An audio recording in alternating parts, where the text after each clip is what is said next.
এখান দিয়ে ওইখানটা দিয়ে নামো মা, ওই জায়গাটা দিয়ে মাটি আছে, পরপর পরপর নেমে যেতে পারবো।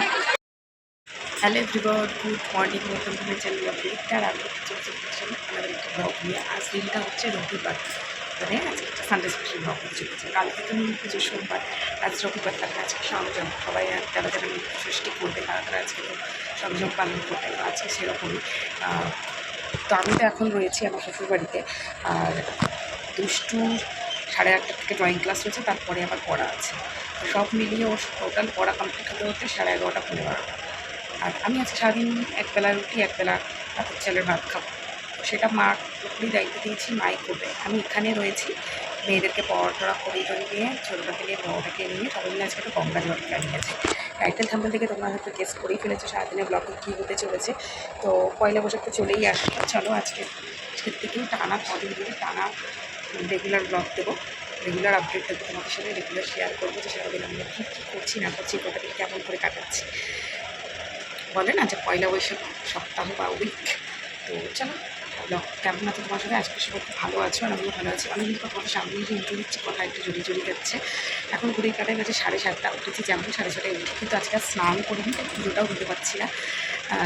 যেহেতু গঙ্গায় যেহেতু স্নান ওখানে কী করবো, ওই জন্য স্নান করিনি, কিন্তু সমস্ত বাসি কাজটা সেরে জামা কাপড় কিছু ভিজিয়ে রেখেছি, কাছাকাছি আছে। আর আমি এখন ফ্রেশ হয়ে গেছি, ফ্রেশ হয়ে নিয়ে রান্নাঘরে চা বসেছি। চা বসে থেকে দেখছি বিস্কুট নেই, সুরজিৎ দিয়েছে বিস্কুট আনতে, বিস্কুট আসবে তাদেরকে চা খাবো। চাটা এই যে এখানে ফুটছে, ও আসলে চাটা ছাকবো, এই চাটা খাবো। আর ওর জন্য রান্না করবো, মাছ ভাত রান্না করে দিয়ে ইচ্ছা আছে। সুরজিতের জন্য রান্নাবান্না করে টোরে দেবো, মেয়েদের দুটো চালটা দেবোই। আর আমি সারাদিন চা করে চলবে। আর গঙ্গায় যাবো, কোন গঙ্গায় যাচ্ছি সেটা ব্লগটা দেখতে থাকো, এটা হচ্ছে সবার ভালো লাগবে। একটা নতুন জায়গায় যাবো, নতুন জিনিস ট্রাই করবো, সঙ্গে থাকো, ব্লগটা দেখতে থাকো। রান্নাঘরে এসে সর্বপ্রথম যেটা করেছি সেটা হলো ডালিয়াটা বসিয়ে দিয়েছি, আর তার সাথে সাথে দুধটাও জাল দিয়ে নিয়েছি। দুধটা জাল দিয়ে মিষ্টুর দুধ আর দুষ্টুর দুধটা আলাদা করে নিয়েছি। দুষ্টু অলরেডি পড়তে বসে গেছে, বাইরে উঠেছে খরা রোদ, তাই ভাবলাম যে মিষ্টুর দুধটা মিষ্টুকে দেওয়ার আগে চলো দুষ্টুকে ওর খাওয়াটা খাইয়ে দিয়ে, দেখো ওকে ওখানে পড়তে বসেছে, ওকে হরলিক্সটা ঘুরিয়ে মুখে দিয়ে দেবো। আর এদিকে ও শুয়ে জল খাচ্ছে। ও ঘুম থেকে উঠে যাওয়ার সাথে সাথেই আমি বিছানা পুরো ক্লিয়ার করে দিয়েছি। টিভি চালিয়ে দিলে ও খাটে, খানিকটা একা একা থাকে, কোনো অসুবিধা হয় না। আমার রান্না বান্না কাজকর্ম সারতেও সুবিধা হয়, শুধু টিভিতে ভালো কিছু হতে হবে। দুজনের খাওয়া দাওয়া তো কমপ্লিট করে দিয়েছি। আর আমার যেহেতু আজকে সংযম, সেরকম খাওয়া দাওয়া কিছু চলছে না। শুরুদের জন্য ভাত আর মাছের ঝোল করেছি। আমি বলছি নীল পুজোর উপর সামরিক করছি, ফালতু ওকে নিরামিষ খাইয়ে কী করবো, ফ্রিজে যখন মাছ আছে ওকে মাছ করে দিই। সুরজিৎ নিয়ে আসলো এখানে 2 প্যাকেট প্যাম্পাস, এই প্যাম্পাসটা ছিলাম, এখান থেকে কয়েক প্যাকেট প্যাম্পাস বের করে ব্যাগের মধ্যে ভরে নেব। আর এখানে সব জামাকাপড় রেডি করে রেখেছি, যাবো গঙ্গা স্নানে, সেইখানে কী পরবো, পরের দিন নীল পুজোতে কী পরবো, এবং চড়ক পুজো, পয়লা বৈশাখ, সব জামাকাপড়গুলো এক জায়গায় করে রেখে বাঁচতে বসে গেছিলাম যে কী নেওয়া যায় বাড়ির জন্য। যেহেতু আমি বাড়িতে নীল পুজোর দিনই আবার রিটার্ন কাটবো, তো কিছু জামাকাপড় বাড়িতে রেখে কিছু জামাকাপড় দুষ্টুদের মামা বাড়ির জন্য, আমার বাপের বাড়ির জন্য নিয়ে চলে এসে বাবার টুকটুকি করে বেরিয়ে পড়েছি। সুরজিৎ আজকে আমাদের সাথে যাচ্ছে, সুরজিতের গাড়ি আমাদের বাড়িতে রেখে দিয়েছি, আর সবাই মিলেই টুকটুকি করে যাচ্ছি। মুকুন্দনগর ঘাটে তো অনেকবারই যাওয়া হয়, কিন্তু ফুলিয়া গঙ্গায় আমি বিয়ের অনেক বছর আগে গেছি। আর আমার মা বাবা তো সেই আমার ভাই যখন জন্মেছিল তখন গঙ্গা স্নান করতে গেছিলো, তাই ভাবলাম যে ওখানেই যাওয়া যায়। আমরা এখন মোটামুটি হবিবপুর স্কনের কাছে চলে এসেছি, স্কনের চূড়াটা দেখা যাচ্ছে। আমরা যাব কীর্তিবাস ঘাটে, ফুলিয়ার যে মেন ঘাট সেইটাতে যাব না, কীর্তিবাস ঘাট বলে যেটা রয়েছে সেইটাতে। তো বলতে বলতে কিন্তু পৌঁছেও গেছি। আর এখানে কিন্তু প্রচুর জল বেড়েছে। কিছুদিন আগে শোনা গেছিলো যে 22 বছরের একটা যুবক জলের তলায় তলিয়ে গেছে। এই হলো সেই বিখ্যাত ঘাটটা। খুব ভালোভাবে সাবধানতার সাথেই আমাদের স্নানটা করতে হবে। আর রোদের তাপ আজকে তো বলেইছিলাম ভিডিও শুরুতে যে প্রখর উঠেছে, প্রখর।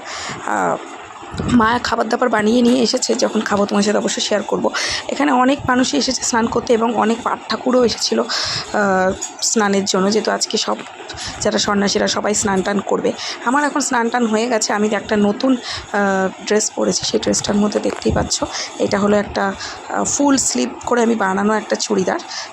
বানিয়েছি, সেটাই পরেছি। মিষ্টুকেও একটা নতুন ড্রেস পরেছি, দুষ্টুকেও একটা নতুন ড্রেস পরেছি এবং সুরজিতও একটা নতুন ড্রেস পরেছে। মানে আমরা ফ্যামিলি প্যাক 4 জন কিন্তু নতুনই পরেছি। আমার বাবা মা ভাই পুরোনোগুলোই রিপিট করেছে, হয়তো ধোয়া জামা কাপড়, কিন্তু আমরা 4 জনেই আজকে নতুন ড্রেস পরেছি। এত ড্রেস সারা বছর ধরে কিনি, এই সময় পরবো না তো কখন পরবো? তো এই সময়ের জন্য কেনা থাকে, সারা বছর ধরে শপিং করো আর কোনো একটা অকেশান পাতলে সেইটা নতুনটা পরো। সেই অকেশানের জন্য পারপাস আলাদা করে কিন্তু কোনো জামা কাপড় তখন আর ইমিডিয়েটলি কিনতে হয় না, সারা বছর ধরে যদি তুমি শপিং করতে থাকো। কিছু কিছু মানুষের জন্য এই উত্তরটা ডেডিকেট করলাম। তারা আমাকে নিয়ে অনেক টেনশন করে, তো তারা ভাবে যে আমি সারা বছর ধরে কেন এত কেনাকাটা করি। তো এখানে যেহেতু শিব ঠাকুর রয়েছে, তো শিব ঠাকুরের পুজোটাই চলে আসলাম। অনেক জ্ঞান দেওয়ার পরে পুজো টুজো দিয়ে নিলাম। আর এখন একটা জায়গায় টুকটুকিটা দাঁড় করেই ধুয়ে এখানে খাওয়া দাওয়া চলছে। প্রথমে তো 2 জন মেয়েকে আইসক্রিম কিনে দেওয়া হলো, তো পাগল হয়ে গেছিলো।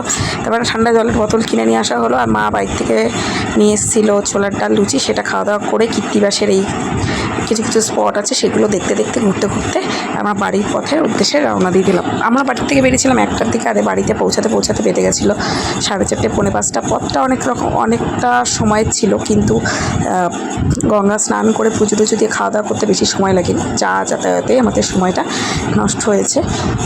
আর রোদের তেজ এখনও সেরকম কমছে না, কিন্তু আমাদের শরীরের তেজ কিন্তু আস্তে আস্তে কমা শুরু হয়ে গেছে। পেটে সেরকম খাবার দাবার না পড়লে যা হয়। তো এখন আমরা টুকটুকিতে বসে আছি আর যাচ্ছি। দুষ্টু ভাবছে যে আমি হয়তো ছবি তুলছি, তার জন্য ও কিন্তু পোজ দিতে শুরু করে দিয়েছিল। আর বলতে বলতে দেখো গলি থেকে পেরিয়ে আমরা এখন হাই রোডেও উঠে পড়েছি। হাই রোড দিয়ে চলে যাবো সোজা বাড়ির পথে। বাড়িতে গিয়ে আমি এবার আজকে তো আর বাড়ি ফিরবো না, এখানেই থাকবো। সুরজিৎ চলে বাড়ি, আর ছোটোটা কিন্তু গাড়ির মধ্যেই ঘুমিয়ে পড়েছিল। একটু কষ্ট হচ্ছিলো, কারণ রোদটা, গাড়িটা যখন ঘুরছিল রোদটা পুরো ওর গায়ের মধ্যে পড়ছিল। আস্তে আস্তে রোদটা ঠিক হয়ে যায়। বাড়িতে এসেই চোখ মুখের অবস্থা দেখতে শুরু করে দিয়েছি। আর মাকে বললাম যে মা একটু চা দাও, এনার্জিটা পুরো ডাউন হয়ে যাচ্ছে। মা দিয়ে দিল 1 কাপ চা। তো চাটা খেয়ে নিয়ে একটা লম্বা ঘুম দিয়েছিলাম। ঘুম থেকে উঠলাম, উঠে নিয়ে মা দিয়ে দিল কিন্তু আমাদেরকে আবারও 1 কাপ চা বিস্কুট। আর এখানে ছোটোটা একটু জল খাচ্ছে, রাজ্যের খেলনা ঢেলে দিয়েছি, খেলা করছে। সবাই একটা লম্বা ঘুম দিয়ে দিয়েছি। বাইরে হয়ে গেছে অন্ধকার। আমি অপেক্ষা করছিলাম সুরজিতের জন্য। সুরজিৎ রাতে এত লেস্ট করলো, মা আবার একটু লুচি ছোলার ডালও দিয়ে গেল খাবার জন্য। ভাত তো খাবো না আজকে। তারপরে একটু সুরজিৎ আসাতে আমার একটু বাইরে কাজ ছিল, তো বাজারে কাজের জন্য ছোটোটাকে মার কাছে রেখে বড়টাকে নিয়ে আমি আর সুরজিৎ বেরিয়ে পড়েছি সেই কাজগুলো মেটাতে।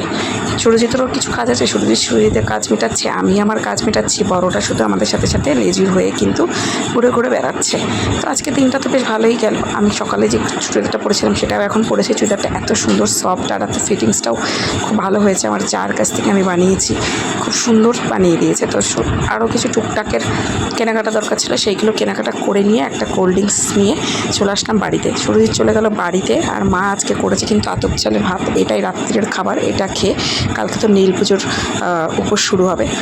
তো চলো আজকের ভিডিওটা এখানেই শেষ করছি। ভিডিওটা কেমন লাগলো অবশ্যই কমেন্টস করে জানিও। পরের দিন আসছি নীল পুজোর একটা ব্লগ নিয়ে, আশা করছি তোমাদের ভালো লাগবে। সবাই সুস্থ থাকো, ভালো থাকো, আমাকে এভাবে সাপোর্ট করতে থাকো। Tata, bye bye, good night.